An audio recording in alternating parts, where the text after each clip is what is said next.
Hi friends, welcome. Bharathi Kannamma இன்னைக்கு எபிசோடுக்கான review பார்க்கலாம்.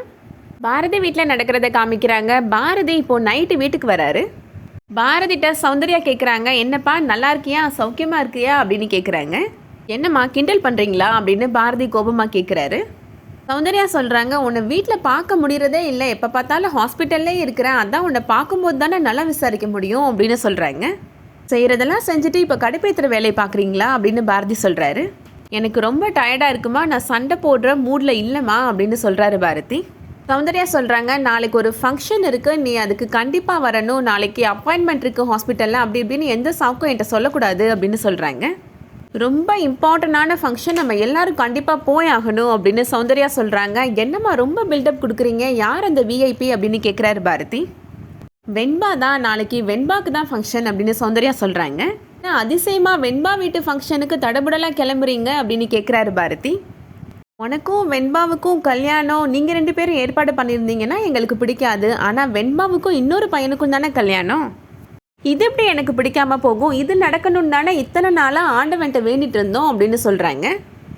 வெண்பாவோட அம்மா ஷர்மிளா எனக்கு பர்சனலாக ஃபோன் பண்ணி இன்வைட் பண்ணாங்கடா, அவங்களும் நானும் இப்போ சிஸ்டர் மாதிரி பழக ஆரம்பிச்சிட்டோம் அப்படின்னு சொல்கிறாங்க சௌந்தர்யா. என்னோட சிஸ்டர் வீட்டு ஃபங்க்ஷனுக்கு போக தானே செய்யணும் அப்படின்னு சௌந்தர்யா சொல்கிறாங்க. பாரதி சொல்கிறாரு, உங்களுக்கு தேவைன்னா வெண்பா நல்லவ, இல்லாட்டினா வெண்பா கெட்டவ அப்படி தானே அப்படின்னு கேட்குறாரு. சௌந்தர்யா சொல்கிறாங்க, நீ அப்படியே வச்சுக்கோ, வாழ்க்கையிலேருந்து வெண்பா போனால் அதுவே எனக்கு போதும் அப்படின்னு சொல்கிறாங்க.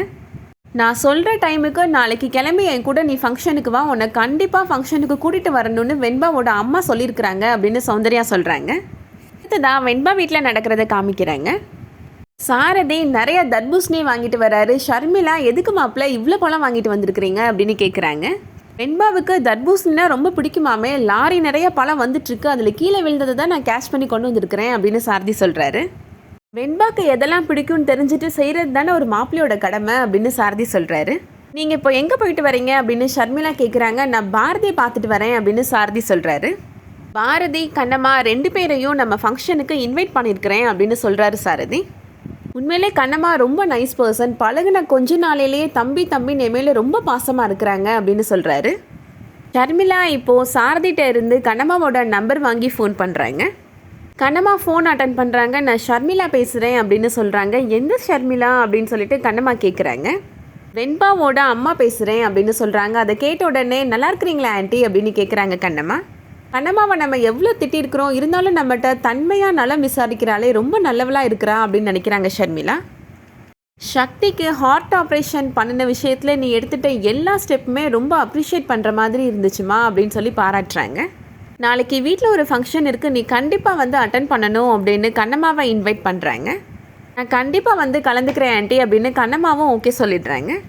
அடுத்ததாக பாரதி வீட்டில் நடக்கிறத காமிக்கிறாங்க. ஹேமா தூங்கிட்டு இருக்கிறாங்க. பாரதி மனசில் நினைக்கிறாரு, நீங்கள் என்கிட்ட அடுக்கடுக்காக கேள்வி கேட்குறேன், உன்னோட அம்மா யார், அம்மா இறந்துட்டாங்களா, எதுக்காக டைவர்ஸ் கொடுக்க போகிறீங்க, அப்போ அம்மா உயிரோட தான் இருக்கிறாங்களா, இப்படி கேள்வி மேலே கேள்வி கேட்குறேன், என்னால் எந்த கேள்விக்குமே பதில் சொல்ல முடியலை அப்படின்னு நினைக்கிறாரு. அதனால தான் நான் உன்கிட்ட இருந்து ஓடி ஒளிஞ்சிட்ருக்கிறேன், என்னை மன்னிச்சிரு ஹேமா அப்படின்னு மனசில் நினைக்கிறாரு. அடுத்ததாக வெண்பா வீட்டில் நடக்கிறத காமிக்கிறாங்க. ஷர்மிளா வெண்பாட்ட எங்கே போயிட்டு வர அப்படின்னு கேட்குறாங்க. ஃப்ரெண்டு வீட்டுக்கு போயிட்டு வரேம்மா அப்படின்னு வெண்பா சொல்கிறாங்க. நாளைக்கு எதுவும் ஃப்ரெண்டு வீட்டுக்கு போகணும், கெட் டுகெதர்னு எந்த ஃபங்க்ஷன் இல்லையே அப்படின்னு கேட்குறாங்க. இல்லை எதுவும் இல்லைம்மா அப்படின்னு வெண்பா சொல்கிறாங்க. நாளைக்கு நம்ம ஃபேமிலி ஃபங்க்ஷன் ஒன்று இருக்குது அப்படின்னு சொல்கிறாங்க ஷர்மிளா. என்ன ஃபங்க்ஷன்மா அப்படின்னு வெண்பா கேட்குறாங்க. நெக்ஸ்ட் வீக் நான் யூஎஸ் போகணும், அதனால தான் அதுக்கு போகிறதுக்கு முன்னாடி உன் மேரேஜ் சம்மந்தமாக ஒரு ஃபங்க்ஷனை நடத்திடலான்னு நினைக்கிறேன் அப்படின்னு ஷர்மிளா சொல்கிறாங்க. என்னம்மா ஏதாவது என்கேஜ்மெண்ட் ஃபங்க்ஷன் மாதிரி பிளான் பண்ணியிருக்கிறியா அப்படின்னு கேட்குறாங்க வெண்பா. அது என்ன ஃபங்க்ஷன்னு இப்போதைக்கே என்னால் சொல்ல முடியாது, அது சஸ்பென்ஸ் அப்படின்னு சொல்லிட்டு போயிடுறாங்க ஷர்மிளா. எந்த ஃபங்க்ஷனாக இருந்தாலும் ஃபேஸ் பண்ணித்தானே ஆகணும், நாளைக்கு பார்த்துக்கலாம் அப்படின்னு வெண்பா நினைக்கிறாங்க. இதுதான் ஸ்கூலில் நடக்கிறத காமிக்கிறாங்க. லக்ஷ்மி ஹேமாட்ட என்னாச்சு ஹேமா, ஏன் இவ்வளோ சேடாக இருக்கிற அப்படின்னு கேட்குறாங்க. ஹேமா லக்ஷ்மிகிட்ட சொல்கிறாங்க, 2-3 நாளைக்கு முன்னாடி என்னோட டேடிட்ட நீங்கள் யாரை டைவர்ஸ் பண்ண போகிறீங்க, என்னோட அம்மா உயிரோட தான் இருக்கிறாங்களா அப்படின்னு கேட்டேன் அப்படின்னு சொல்கிறாங்க. டேடி எனக்கு ஒரு எமர்ஜென்சி கேஸ் இருக்குது அப்படின்னு கிளம்பி போயிட்டாரு, டிரைவர் அங்கிள் தான் என்னை கொண்டு வந்து வீட்டில் வந்து விட்டாங்க, அன்னையிலேருந்து இப்போ வரைக்கும் நான் டேடியை பார்க்கவே இல்லை அப்படின்னு சொல்லிட்டு ஹேமா அழுறாங்க. நீ டாக்டரை பாட்ட ஃபோன் பண்ணி பேச வேண்டியது தானே அப்படின்னு லக்ஷ்மி சொல்கிறாங்க. ஃபோன் பண்ணியும் பார்த்தேன் அவர், ஆனால் ஃபோன் அட்டன் பண்ணவே மாட்டேன்றாரு அப்படின்னு ஹேமா சொல்கிறாங்க. டேடி சரியாக சாப்பிட்டாரா தூங்குனாரா எதுவுமே தெரியல, அதனால தான் சமையல் அம்மாவுக்கு கால் பண்ணி டேடியை பார்த்துக்க சொன்னேன் அப்படின்னு சொல்கிறாங்க. என் அம்மாட்ட சொல்லிட்டேல, அம்மா பார்த்துப்பாங்க, நீ கவலைப்படாத அப்படின்னு லக்ஷ்மி சொல்கிறாங்க. ஹேமா லக்ஷ்மிகிட்ட கேட்குறாங்க, கண்டிப்பாக டிவோர்ஸ் வேணும் அப்படின்னு என்னோட டேடி கேட்டார்ல, அப்போ யாருக்கு அவர் டிவோர்ஸ் கொடுக்க போகிறாரு, என்னோட அம்மாவுக்கா அப்படின்னு கேட்குறாங்க.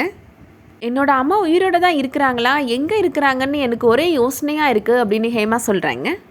இந்த விஷயத்தை பற்றி யார்கிட்ட கேட்டாலும் யாருமே என்கிட்ட பதிலே சொல்ல மாட்டேன்றாங்க அப்படின்னு ஹேமா சொல்கிறாங்க.